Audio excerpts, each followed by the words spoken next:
Hola, ¿cómo están? Vamos a continuar con nuestro estudio del libro de Éxodo. Vamos a estar entre los capítulos 13, 14 y 15 viendo los principales versículos que nos van llevando por la narrativa, ¿sale? Bien, vamos al capítulo 13. Para donde estamos ahorita, los israelitas finalmente ya salieron de la tierra de Egipto, ya los está guiando Dios a través del desierto para llevarlos a Canaán, a la tierra prometida, es decir, la actual Palestina, la actual Israel.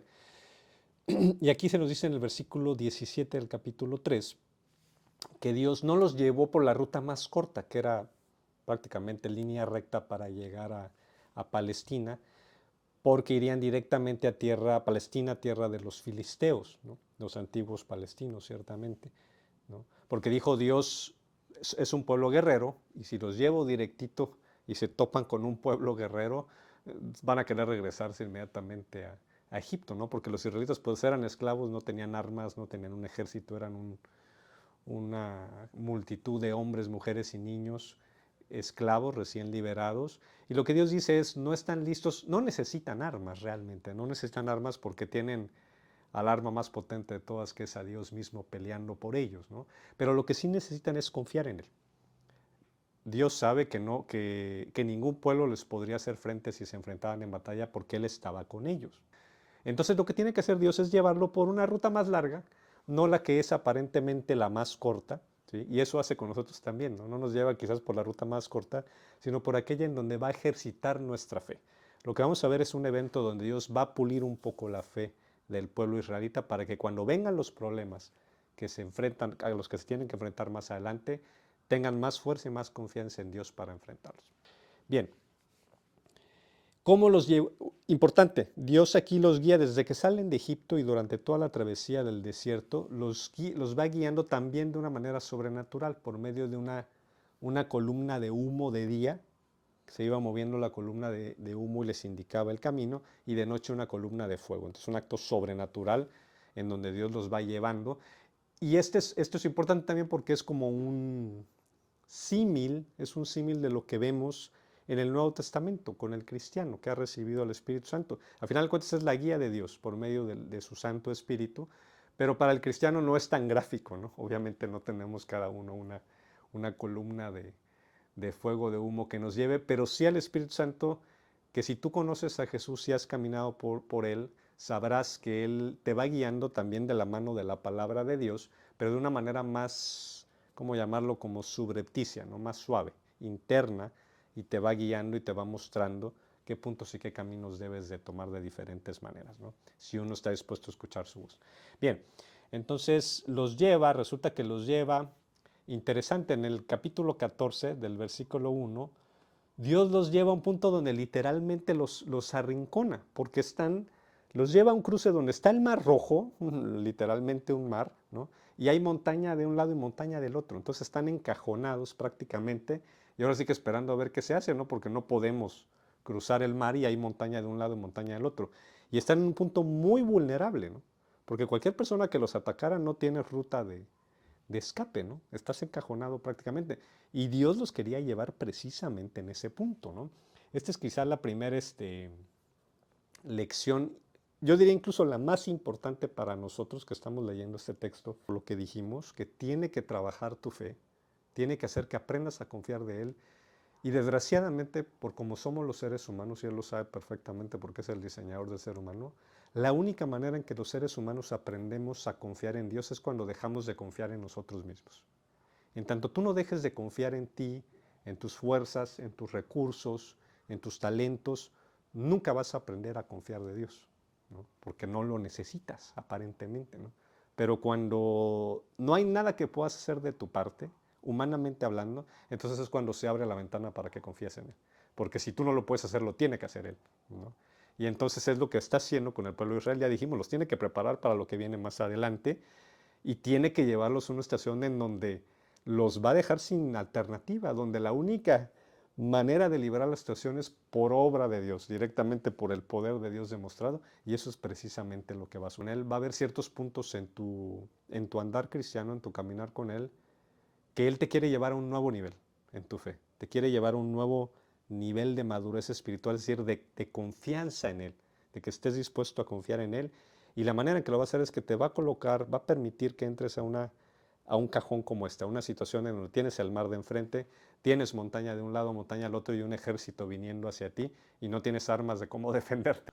Va a permitir que entres a situaciones en donde sí o sí necesitas confiar en Él y abandonarte completamente a Él para que te rescate de la situación. Y es así cuando da brincos tu fe, ¿no? Cuando Dios te lleva, te pone contra la pared y no te queda más que confiar en Él y confías en Él y te sostienes y obedeces y escuchas y dejas que Él actúe y ves que Él actúa y que Él resuelve la situación, tal vez no de la manera como esperabas, pero de alguna manera resuelve la situación y te saca adelante, tu fe da un brinco, porque aprendes cosas de Él, aprendes que es un Dios bueno, que es un Dios que aunque aparentemente está indiferente o está lejano, siempre está ahí en todo momento, que te da la fuerza para pasar por la situación y que sales renovado y sales con mucho más fuerza. Y es fabuloso. Puede dar miedo, ¿no? Pero son situaciones espectaculares donde realmente Él se manifiesta con fuerza, como lo vamos a ver que lo hace aquí con su pueblo, con los israelitas. Esto no significa, por ejemplo, si tú no conoces a Jesús, si no lo has recibido por fe, tal vez te da miedo y dices, no, pues yo no quiero, no quiero firmar ese contrato. Pero repito, no, tampoco es como que se da cada rato, ¿no? Y va a depender de qué tanto caminas con Él, ¿no? Porque pues si no, si ni siquiera quieres caminar con Él, y me refiero a irlo conociendo más, a que Él te vaya hablando, a que te vaya mostrando también cosas de ti, que te vaya tomando de la mano y siguiendo ahora sí que a esa columna de humo y de fuego que es su Espíritu Santo a donde te quiere llevar. Si no, tampoco si conoces a Jesús, pero no lo dejas y no avanzas, pero tampoco no te va a rechazar, ni vas a dejar de ser su hijo, ni vas a perder su salvación, pero no vas a pasar por esas situaciones, ¿no? Dicen por ahí que el oro se pule con fuego, ¿no? El oro de 24 quilates tiene que pasar por un proceso de purificación por medio del fuego. Y la Biblia dice que nuestra fe es mucho más preciosa que el oro. Y al igual que el oro, pues a veces tiene que purificar ese oro, ¿no? Lo tiene que hacer pasar por procesos de purificación que involucran fuego y altas temperaturas para que salgas más brillante. Pero bueno, seguimos. En el, en el capítulo 14, entonces, pues, oh sorpresa, resulta que le llega al faraón noticias de que los israelitas están encajonados, están en una situación perfecta para desbaratarlos. ¿Y qué dice? ¿Qué piensa? ¿Cómo es que dejamos ir a Israel, no? Ve la situación y dice, aquí son míos, ¿no? Aquí los puedo agarrar, ¿no? Y dice Dios en versículos anteriores, el faraón los va a atacar, yo voy a endurecer su corazón para que los ataque. Nuevamente, ojo con el término. Ya mencionamos esto en estudios anteriores. Es pésima la traducción endureceré. Algunas Biblias tienen esta traducción, yo voy a endurecer el corazón del faraón. Suena como que Dios lo está obligando a que haga esto, ¿no? Nada que ver. El término kazak en hebreo en realidad significa darle valor o darle fuerza, ¿no?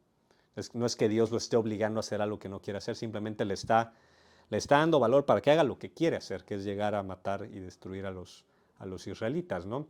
Es como cuando, por ejemplo, alguien te reta y quiere darte, ¿no? Y tú le dices, órale, órale, ¿no? Aviéntate, órale, a ver si eres tan gallito. Es como que le echa esos kilos, a ver si es cierto, ¿no? Le echa esas ganas, le da esas ganas para que haga lo que quiere hacer y suelte el golpe, ¿no? No lo está forzando en ninguna manera. Eso significa el término, ¿no? Bueno, entonces, ¿qué resulta? Que Faraón convoca a su ejército, dice aquí 600 carros de guerra, 600 carros a caballo, ¿no? Eran como los tanques de esa época, ¿no? Tenía el ejército más avanzado del mundo, Faraón, y manda a los 600 carros a que ataquen a los israelitas que están arrinconados en Sinaí, en este cruce con el Mar Rojo, ¿no? Y bueno, pues otro punto interesante aquí a reflexionar, ¿no? Fíjate qué fácil los seres humanos nuevamente caemos en la trampa de la emoción, ¿no? Y hacemos a un lado la lógica y lo racional. Es decir, este señor ya se olvidó que está peleando contra Dios, ya se le olvidó lo que este Dios puede hacer y decide ir a atacar a los israelitas, ¿no? Y nos pasa exactamente lo mismo, ¿no? Es decir, cuando cedemos el control al corazón, el corazón ya dijimos, es mucho más potente que el cerebro, ¿no? Que la mente, ¿no? El corazón decide algo y ya prácticamente le dice a la mente, tú cállate, ¿no? No me vengas con tus lógica y tu razón, ¿no? Tus excusas y tus razones y tus racionalizaciones, ¿no? Y cedemos completamente al fuego, al calor de la emoción y nos damos de boca, ¿no? Y esto es exactamente lo que está sucediendo con este rey, ¿no?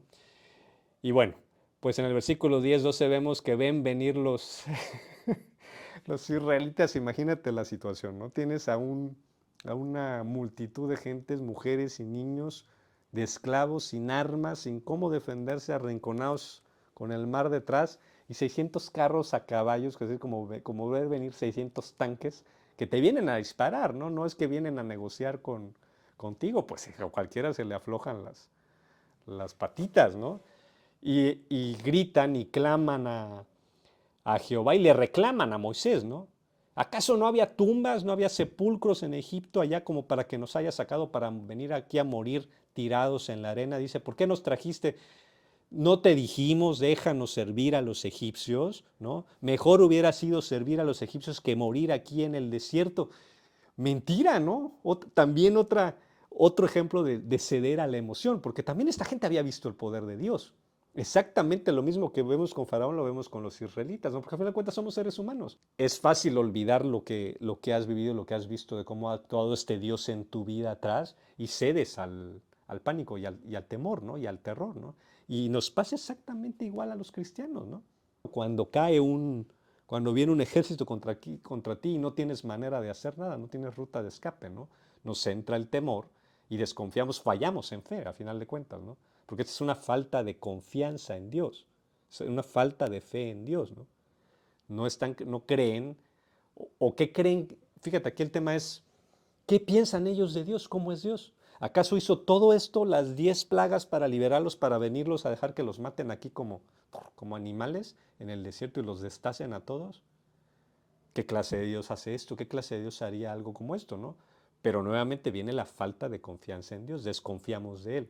Desconfiamos que es bueno y que quiere lo mejor para nosotros y que tiene el control, que es Dios y tiene el control de la situación. Y es lo que pasa aquí, ¿no? Claman y le llegan a reclamar a Moisés, no había suficientes tumbas en Egipto, con sarcasmo aparte, porque Egipto estaba lleno de tumbas, ¿no? Era un país que el 75% del terreno del país estaba dedicado a monumentos a los muertos, están obsesionados con la muerte, ¿no? Entonces hasta sarcásticamente, ¿no? Y aquí en el versículo 13, la verdad es que mis respetos para Moisés, ¿no? Aparentemente lo vemos muy firme en su fe, porque les dice, no teman, estén firmes y vean la salvación que Yahweh, que Jehová hará hoy con ustedes, porque los egipcios que hoy han visto no los volverán a ver, el Señor peleará por ustedes y ustedes estarán tranquilos. Súper respuesta de muy confiado Moisés. Digo aparentemente porque en el versículo 15 vemos cómo, no se dice, pero seguramente Moisés frente al pueblo proyecta una imagen de mucha tranquilidad y serenidad, pero llega corriendo a Dios, llega corriendo a Dios a clamarle, Señor, ayúdanos, nos van a matar a todos, porque en el versículo 15 Dios le dice, ¿por qué me clamas? ¿Por qué vienes a clamar a mí, a lloriquear a mí, Moisés, no? Di a los hijos de Israel que marchen, agarra tu vara y extiende tu mano sobre el mar y divide el mar rojo, ¿no? Separa las aguas del mar rojo y haz que pasen los hijos de Israel por medio de esto, ¿no? Y bueno, aquí hay dos lecciones, ¿no? Primera, lo que nos comunica Moisés es algo que se repite constantemente en la Escritura, ¿no? Que es un mandato realmente, no es una exhortación fuerte, es un mandato por parte de Dios. No temas, no tengas miedo, porque si eres mi pueblo, yo no te voy a dejar y no tienes realmente nada que temer, porque yo soy Dios y tengo todo el control de todo lo que sucede en el universo. Ni una pata de esa hormiga se mueve sin que yo esté al tanto de eso y lo permita. No temas. Dice un versículo que me encanta, esfuérzate y sé valiente. No tengas miedo, ya te lo he ordenado antes, porque yo estaré contigo donde quiera que vayas.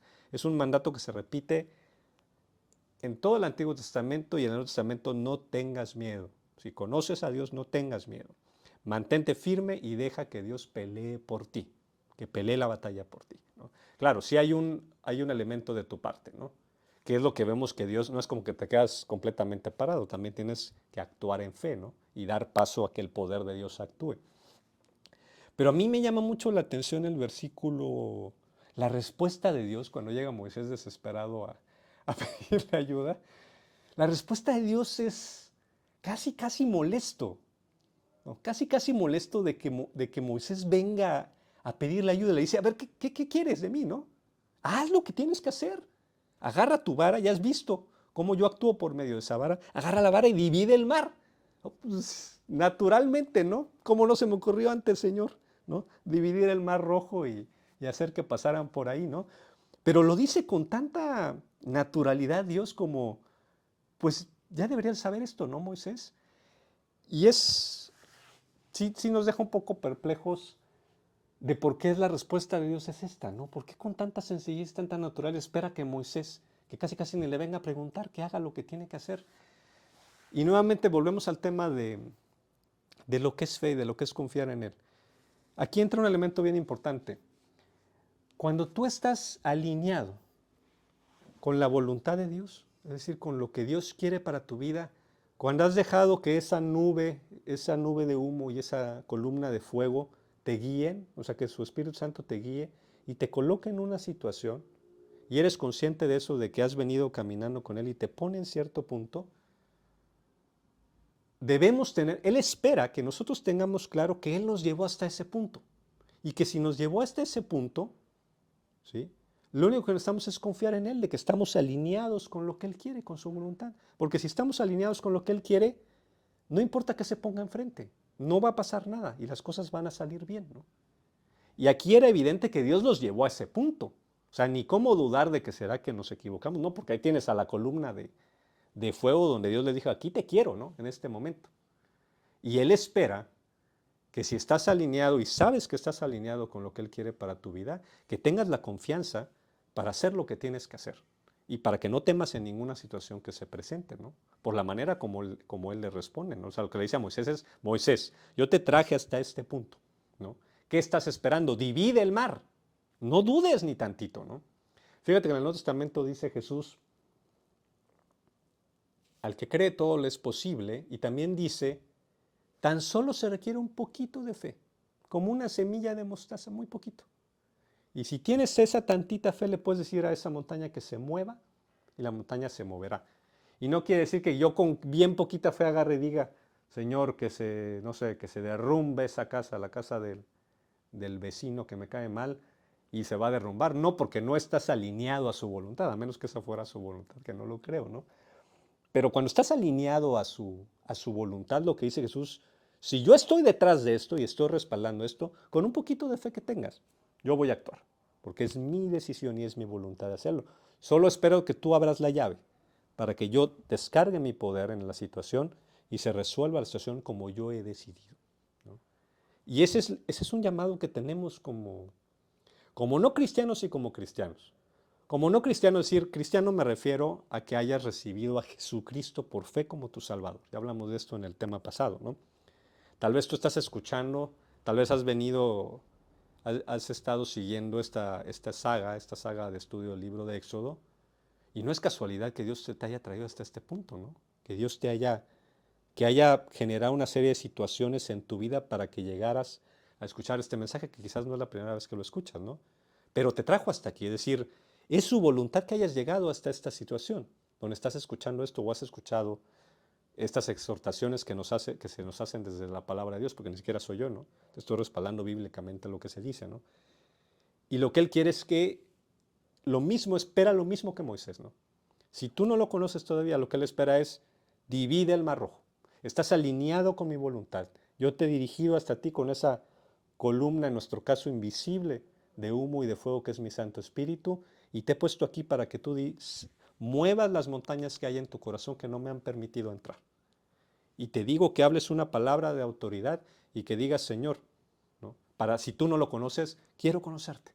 Me has escuchado tu mensaje,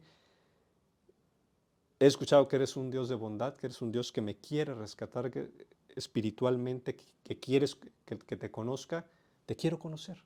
Y es dar una palabra de fe, es como agarrar esa vara de Moisés y decir, quiero conocerte y sé que te puedo conocer. Y sé que tú moriste por mí y eres mi Salvador y te puedo recibir por fe y podemos tener una relación de amigos, ¿no? Si no has hecho eso, para ti sería dividir el Mar Rojo, sería hacer eso, ¿no? Agarrar y hablar y hacer este intercambio con Dios. Tal vez tu posición es otra, tal vez esto ya lo hiciste y tú ya conoces personalmente a Jesús, pero no estás seguro si estás alineado con su voluntad, lo que sea que esté pasando en tu vida, ¿no? Tal vez no te has dejado guiar por Él, tal vez te has extraviado un poco, tal vez has sido como esa oveja rebelde o esa oveja que se va al monte, agarra para el monte, ¿no? Para otro lado abandona el rebaño y no estás siguiendo la voluntad de Dios en tu vida. Y como una oveja que se pierde, que no puede sobrevivir sin su pastor, hay problemas y te sientes sediento y te sientes cansado y hambriento. Y para Dios la palabra sería, bueno, clama a mí y pídeme que te traiga de vuelta, ¿no? Que te alinees con mi voluntad, que te alinees con mi Santo Espíritu. Y para ti esa sería la oración de fe para hacer, para dividir el Mar Rojo, ¿no? E ir cruzando directamente a la dirección nuevamente de Dios para que te alinees nuevamente. O tal vez, sí, tal vez estás perfectamente alineado con su voluntad. Tal vez has venido caminando con Él y te has dejado guiar por su Espíritu Santo y estás en una situación donde lo que quiere Dios es, ¿qué me estás preguntando? ¿No? ¿Qué estás esperando?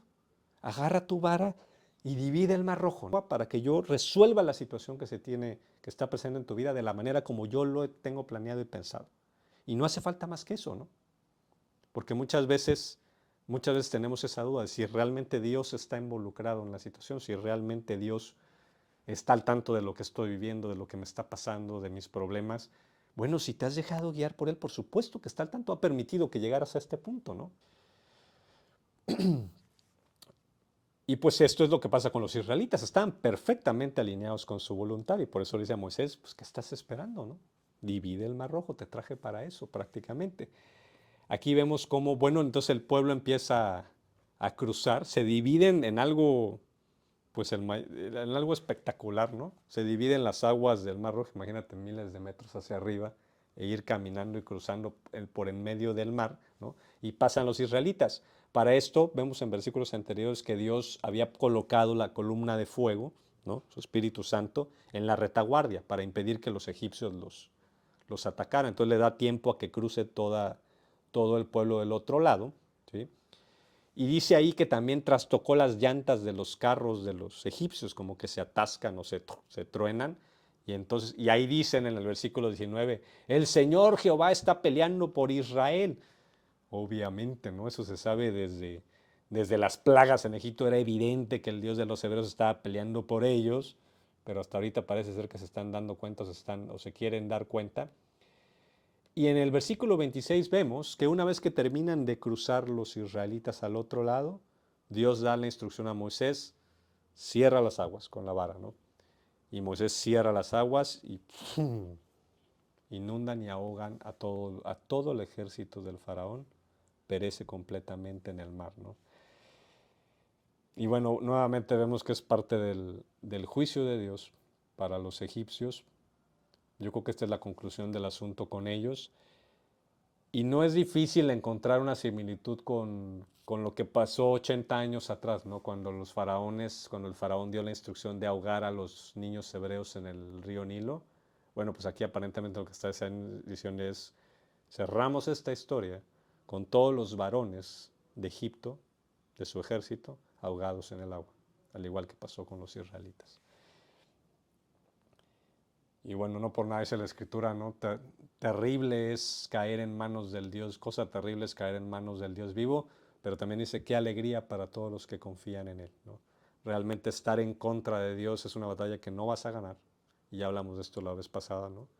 Lo único que tienes ganado es juicio, pero cuando eres cuando has permitido que Jesús te libre de ese juicio, que Él pague por ti tus ofensas y tus pecados ante Dios, entonces pasas a ser parte del pueblo de Dios y dice la Escritura y es para alegrarte, porque sabes que has colocado tus fichas en el tablero adecuado y que estás del lado correcto de la ecuación y que con Dios de tu lado no tienes nada que temer ni que perder, ¿no?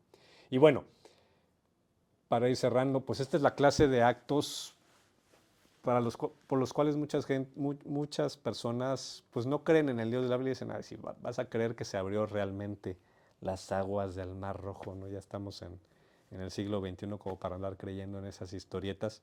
Bueno, pues aquí depende de si Dios es Dios con D mayúscula o es un Dios inventado por nuestra imaginación, ¿no? Porque si Él es realmente el creador del universo, pues Él controla las leyes de la física también, ya lo hemos dicho, ¿no? Y un milagro no es más que una interrupción o una alteración de las leyes físicas, algo por definición sobrenatural, pero este Dios esperaríamos que si este Dios con una sola palabra dijo, hágase el universo, bueno, pues esperaríamos que tenga la capacidad para separar las aguas de cualquier mar, ¿no? Es algo mucho más, tan difícil para él como para crear el universo con una sola palabra, ¿no?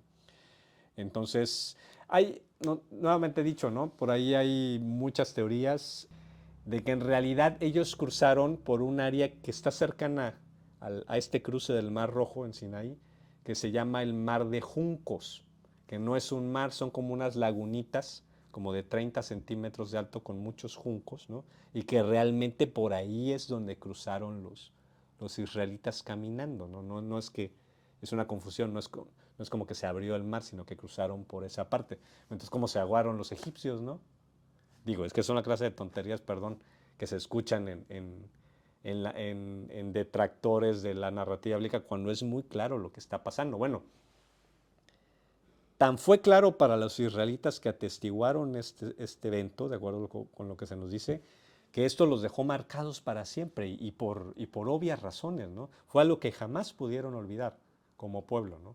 Que quedó como un asta clavada en la memoria del pueblo y cada vez que tenían que recordar que si Dios estaba con ellos o agradecerle algo, recordaban que que él había partido las aguas del Mar Rojo y que el pueblo había pasado por en medio de ellas, ¿no? Incluso en el capítulo 15 vemos una gran celebración y unos cánticos, alabanzas a Dios por parte de Moisés y de su hermana Miriam, narrando este hecho, ¿no? De lo sobrenatural del hecho. Y en ese sentido también es similar a la cruz, ¿no? Porque este apertura de las aguas es como un símbolo de la obra de redención de Dios, de rescate de Dios, ¿no? Está rescatando a su pueblo de una situación de esclavitud y de opresión y los hace llevar sobrenaturalmente a la tierra prometida, a la tierra que les quiere dar. Y es exactamente lo mismo que hace Jesús en la cruz, ¿no? Esto no es sino que un reflejo de lo que iba a hacer Jesús más adelante, ¿no? De cómo iba a rescatar a su gente, a la gente de Dios, de la esclavitud en la que uno se encuentra cuando está bajo el juicio de Dios, cuando hay condenación por nuestros pecados, ¿no? Cuando no puedes hacer nada por resolver tus temas de carácter, por resolver las cosas que te oprimen o que te apresan, cuando no conoces a Dios y en realidad estás solo aquí abajo, ¿no? Y él dice, yo los he rescatado de esa situación y los he llevado a la tierra que quiero darlos, donde voy yo, donde está mi presencia, liderados por mi Espíritu Santo. Y el evento que marca esa separación, el gran evento sobrenatural que marca esa separación es la cruz de Jesús, ¿no? E igual que los israelitas, pasados 1000 años podían voltear hacia atrás y ver y recordar cómo se partieron las aguas, tú puedes voltear a recordar lo que pasó hace 2000 años, de cómo Dios entregó a su Hijo precioso para que fuera al infierno en tu lugar, ¿no? Y recordar la clase de Dios que es. Y cuando las cosas se ponen complicadas, ¿no? Cuando se ponen difíciles, cuando pareciera ser que está callado, cuando pareciera ser que está distante, cuando crees que no te escucha, cuando ves que la situación no se resuelve como tú quisieras, pues hay que, como lo hacían ellos, ¿no? Recordar que se partieron esas aguas, recuerda la cruz, ¿no? Recuerda lo que hizo Él por ti cuando dudas de si Él es bueno, de si realmente se interesa por ti, de si no ya te olvidó, pues no hay que más que voltear a ver hacia atrás y recordar que pues un Dios que envió a su Hijo precioso, perfectamente inocente, al que había amado por toda la eternidad hacia atrás, y lo entregó al infierno para poder rescatarte aquí, ¿no? Que no dabas un peso por Dios, que no volteabas realmente a verlo, así como somos de soberbios, de rebeldes, de necios, pues recuerdas que Él es bueno, ¿no? Recuerdas que puedes confiar en Él, ¿no? Y te agarras de ese mástil, de esa ancla para que te dé la fuerza para seguir avanzando y Él se manifiesta contigo. Cuando tú confías en Él y le das ese voto de fe de, ok Dios, no entiendo lo que está pasando, no sé por qué no se resuelve, no sé por qué parece que no hay respuesta, pero sé que tú eres bueno. Y sé que si tú me trajiste a esta situación, si tú permitiste que se dieran las cosas así, porque yo he caminado contigo, yo te he seguido, yo sé que tienes un propósito que no he entendido, pero lo vas a resolver de alguna manera. Tal vez no a la manera como espero, pero lo vas a resolver. E incluso, ¿no? E incluso si llegaste a una situación complicada, que es lo más común, ¿no? Por tus propias cuentas y tus propios méritos, por tus propios errores y necedades, ¿no? Como lo he hecho yo muchas veces, incluso ahí siempre está la promesa de Dios. Yo voy a hacer que todas las cosas funcionen para el bien de los que me aman, ¿no? Incluso en una situación donde tú solito te fuiste a meter al hoyo, Él siempre está dispuesto a sacar algo bueno de la situación y nunca te va a abandonar, ¿no? Aunque no lo hayas escuchado, aunque hayas sido necio, aunque te hayas ido de pechito tú solito, jamás te va a abandonar, ¿no? Y puedes voltear a ver a la cruz para recordar que Él es bueno, ¿no? Tú me puedes decir, pues sí, pero yo no estuve ahí, ¿no? Yo no fui como esos israelitas que vieron las aguas y creyeron y confiaron en Dios. Bueno, tampoco las generaciones después, pero recibieron el testimonio de ellos, ¿no? Contaron lo que pasaron, lo que vieron, lo que vivieron, y entonces pudieron confiar en ese testimonio para saber que Dios no los iba a abandonar, porque dice Dios, podrán derrumbarse los montes, ¿no? Y secarse los mares, pero nunca me voy a olvidar de mi pueblo y de mi gente. Jamás los voy a abandonar, aunque hayan sido rebeldes, aunque me hayan dado la espalda. No solo por mi amor por ellos, sino por honor a mi palabra y por honor a mi nombre, jamás voy a dejarlos y jamás los voy a abandonar, ¿no? Y pasa lo mismo con nosotros, vuelvo al punto, ¿no? Si no vimos ahí a Jesús crucificado ni resucitado, pero tenemos el testimonio. Tenemos el testimonio de la gente que sí lo vio, de la gente que estuvo dispuesto a morir con tal de darnos este testimonio y estuvieron dispuestos a ser torturados y a morir antes de decir que no lo vimos vivo y no lo vimos resucitado, ¿no? Tenemos el testimonio de esa gente. Y si recibes a Jesús, vas a tener el testimonio personal, de que Él te habla personalmente, de cuando tú lo recibes personalmente por fe, le dices, quiero conocerte, quiero que entres en mi vida, quiero dividir estas aguas, ¿no? Que me separan de ti y que se abra este camino seco para ir a tu presencia. Él se va a manifestar en tu vida. Y personalmente vas a tener un testimonio del cual tú luego vas a poder hablar, ¿no? Tú vas a poder dar un nuevo testimonio de que Él es verdad, que Él está vivo, que es Dios y que te quiere en tu vida. La invitación entonces es, ¿no? Si tú no lo conoces, repito, puedes dividir el mar ahorita, abrir ese camino para conocerlo y permitir que entre en tu vida, ¿no? Has permitido que te traiga hasta este punto, ¿no? Quizás es el momento de confiar un poquito y como Moisés agarrar la vara y abrir y quitar esa distancia, ese obstáculo que sin saberlo te separa de él, ¿no? Tal vez nuevamente, ¿no? No estás fuera de su voluntad, te fuiste para el monte, agarraste para el monte, bueno, pues también tienes la capacidad para dividir el mar y decir, Señor, quiero acabar con esto, quiero regresar contigo, quiero escucharte, quiero obedecerte en esta área de mi vida, ¿no? Tal vez no perfectamente, porque es un proceso, pero quiero alinearme contigo, ¿no? Y te va a responder, porque esa es su voluntad. Tal vez el punto donde estás en tu vida te ha traído Él y has obedecido y te ha traído a Él, porque luego pasa eso, ¿no? Señor, he hecho todo lo que me has dicho, me veniste a poner. Bueno, pues ya vimos que Él hace eso, ¿no? Pues falta que agarres y nuevamente dividas el mar, ¿no? ¿Qué estás esperando? Dice Dios, ¿no? Agarra la vara y divide el mar rojo y ve cómo yo resuelvo la situación como yo lo he definido, ¿no? Entonces, esa es la gran invitación, ¿no? Puedes estar en una de estas tres situaciones, pero la respuesta es la misma, ¿no? Y el curso de acción es el mismo. Solo tienes que agarrar la vara, clamar a Él y dividir ese mar, ¿no? Que no te deja avanzar, que no te deja pasar y que tal vez fue hasta donde Dios te trajo para que dieras esa respuesta. Bueno, vamos a dejarle ahí. Seguimos la siguiente semana.